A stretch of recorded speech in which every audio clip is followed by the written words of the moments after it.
Hey guys, kalau kalian pernah nonton film horror legend tahun 1981 yang berjudul Possession, itu adalah salah satu film horor sukses pada zamannya. Berkat alur dan juga kekuatan akting pemainnya, membuat film tersebut sangat berkesan. Nah, kini film tersebut ternyata di-remake ke versi Indonesia dengan judul Possession Kerasukan. Film rilisan Falcon Black yang disutradarai oleh Robby Artanto ini rilis di bioskop Indonesia mulai 8 Mei 2024. Possession Kerasukan berpusat ke karakter Faris yang diperankan oleh Darius Sinathrya yang memiliki istri bernama Ratna yang diperankan oleh Carissa Peruzat dan anaknya Budi yang diperankan oleh Sultan Hamonangan. Karakter Faris adalah seorang perwira angkatan laut yang baru pulang setelah 3 bulan di laut. Selama di rumah, ia mencurigai ada sesuatu yang berbeda dengan istrinya. Saat tertidur, istrinya ini seperti melakukan hubungan suami istri dengan laki-laki lain. Nah, sejak saat itu, Faris ingin menyelidiki berbagai kemungkinan apa yang telah terjadi selama ini.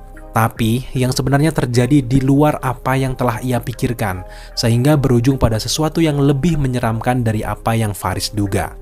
Sebagai penggemar film aslinya, Possession Kerasukan ini seperti versi kisah sama, tapi terjadi di negara yang berbeda. Tetap menghormati materi aslinya, namun versi ini disesuaikan dengan kultur kehidupan kita Indonesia, terutama di bagian goibnya ini sangat relate dengan kita.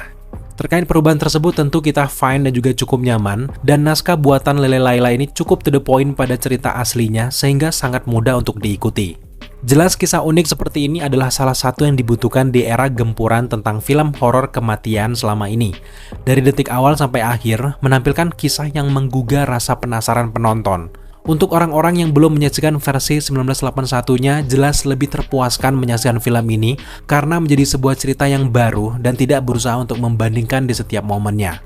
Meski dibuat di era modern, film ini masih membawa nuansa era 80-an dengan visual latar tempat, properti yang digunakan hingga ke warna filmnya. Terutama tone warna kebiruan saat mereka berada di apartemen kita sangat suka karena semakin menambah sisi menarik di sepanjang film karena dilakukan secara konsisten hingga ke akhir filmnya guys. Sinematografi sangat mendukung cerita, scoring juga cukup membuat bulu kuduk kita merinding.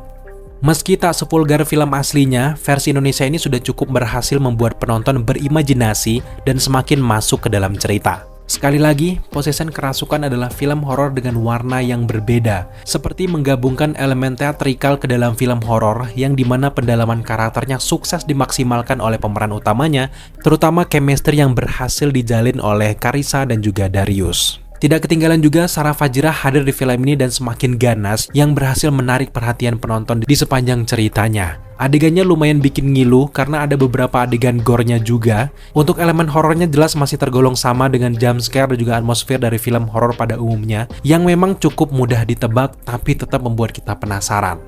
Namun dari segi directing, kamera movement, dan production to details, film ini cukup baik untuk ditonton. So di review kita memberikan skor 7,5 dari 10 untuk Possession Kerasukan. Nah buat teman-teman yang penasaran silahkan saksikan film ini di bioskop-bioskop terdekat.